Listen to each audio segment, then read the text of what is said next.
15 happens, you get second, you're kind of devastated. What happens between 15 and 16 where you get the win for the first time? Like what goes on? So because I had cut so many different corners throughout that entire season, I'm going back and I'm analyzing what was the straw that broke the camel's back? What was the last fork in the road, the last deciding factor of if you make this choice, you'll squeak out the win. If you make this choice, you'll lose by a hair. And I'm just racking my brain on what if, like, was it my sleep? Was it my diet? Was it my training? Was it my training environment? Was it my home life? What was it? What was the deciding factor? What if? And I just realized, like, who knows? There's no way to know because I can't rewind time and try doing all the same actions but having a healthier diet. I can't go back and do all the same things but have better sleep. And so I just went like, all right, I'm not going to have a what if. Like, and once again, in the grand scheme of life, 1 year goes by like that. And you know, if you're entertained, if you're working, all this stuff, a year can click by before you know it. And so I couldn't handle the what if anymore. And so I just went, all right, for 1 year, and it wasn't even a full year, for one season. So, 9 months probably. I was like, I'm not going to leave a single thing to what if. Every decision is going to be determined by this one singular goal of I want to win the CrossFit Games. And so everything is a decision. Everything has a fork in the road. Whether that fork is a hard left and a hard right of like, hey, is this going to be immediate failure or immediate success? Or if it's just like this little 1% spread. It doesn't matter how drastic it is. Every decision is either bringing you closer to your goal or pulling you further away. And I just made the decision that for 1 year, I'm not going to sacrifice the slightest decision. So even down to things, so like the big things of, not traveling while I'm training in season, trying to dial in my diet and my nutrition as perfectly as possible, having the best sleeping conditions possible so that I get the perfect night's sleep every single time. The same wake up time and bedtime every single night, whether I'm, rest day or a hard training day. I want my body to know exactly what I'm walking in with to the gym every single day. So whether it's those big decisions down to the tiny choices of how do I cut my hair? What's the best haircut for my performance? And so for me, like one of my biggest problems was overheating while training. I just run incredibly hot. And so I was like, I can tell when I had a big beard in training or I had long hair in training, it made my body a little bit warmer. And so I just, for years, just buzz cut.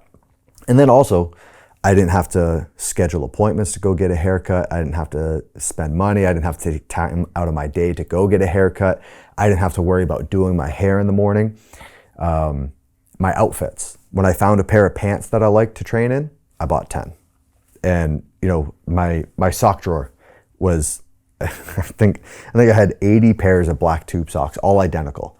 So that in the morning, it was one less decision I had to make.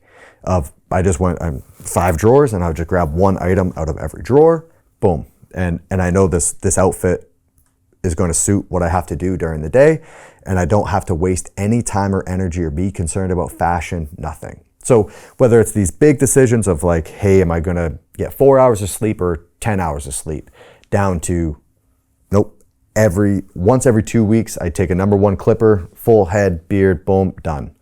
And I was like, all right, it's 9 months of my life.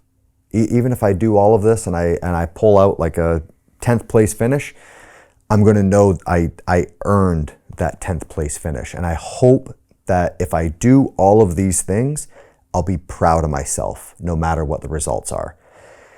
And then, did that for an entire season.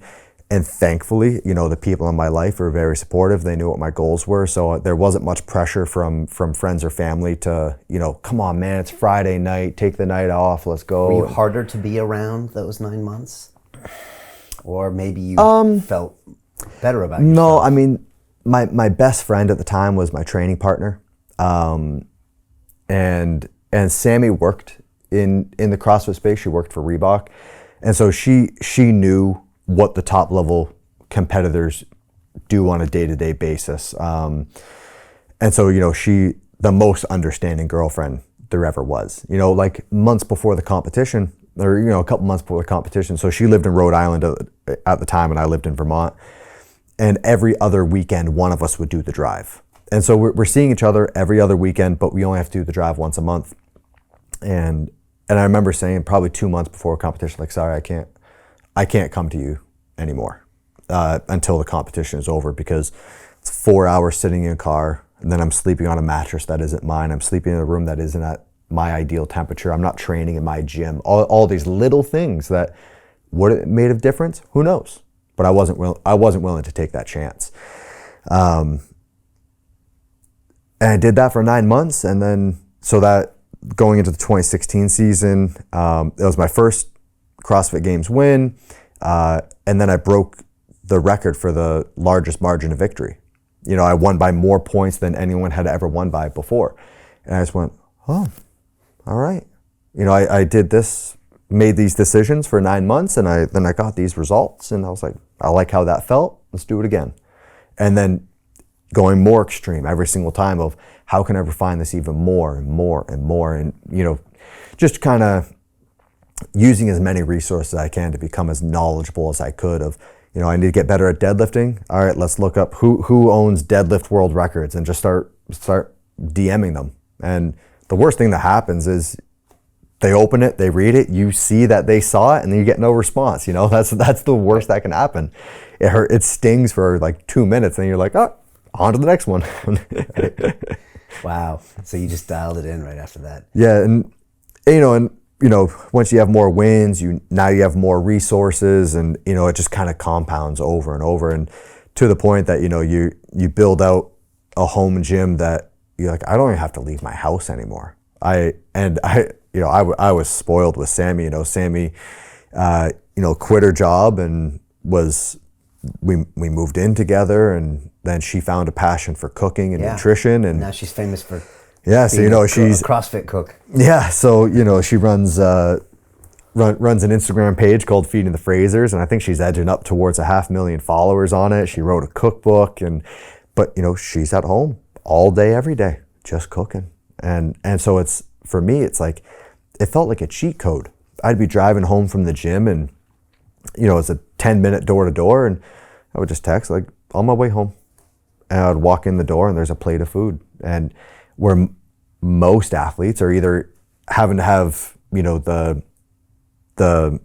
meal delivery services, and it's like, you know, once those sit in the fridge for a week, they start tasting a little funny, or you're just getting tired of it, so now it's affecting your morale and your excitement for your nutrition. So maybe you're not eating the best stuff for you because you're like, oh, I need something that tastes good, and you're having to prepare it yourself.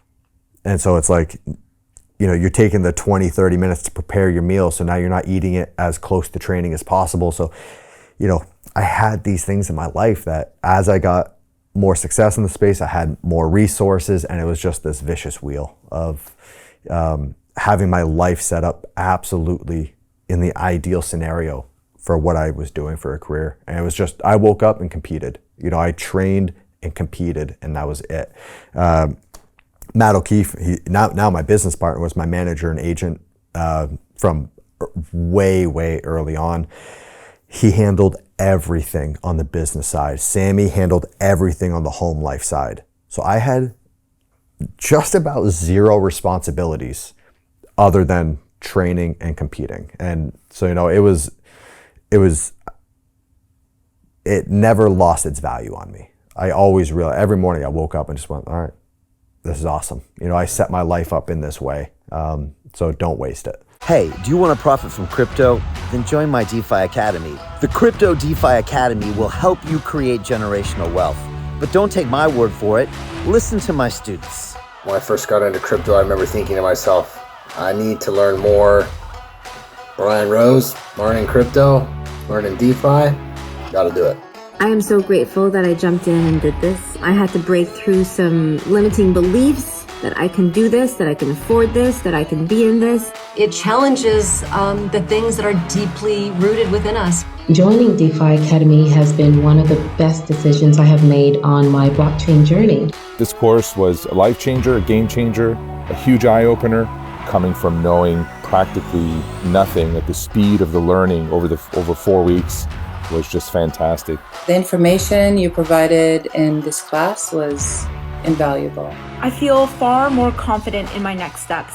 You took complex concepts and made them easier to understand.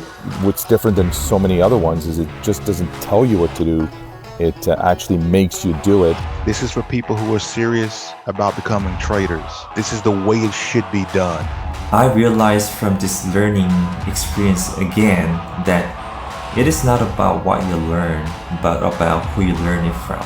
The energy was insane. I've never experienced such incredible energy on a live call. Brian Rose, you are a legend, my friend. It's the only thing in the market where you can get all information and learn everything what you need to know. Everything is so clear and so well done, and I'm just forever grateful for this program. It made me feel so much more confident about crypto than I did before. I did not anticipate how passionate I was going to become about it. It's also been like a big learning experience for me, not just in the crypto space, but just in overall balance of life. What I've learned is, how to take ownership, of my life in a way that I really hadn't before. Yeah, you can't put a price on that, really. I would recommend it to anybody, top notch. Excellence does not come cheap. So if you want excellence, you got to pay for it, but it's so worth it. Pull the trigger. That's what this course is about. You're not going to regret it, really. It's amazing. Thank you, Brian and team. So what are you waiting for? Crypto is happening now. Click the link below, submit your application, and let me mentor you on how to create generational wealth and build the decentralized financial infrastructure of the future.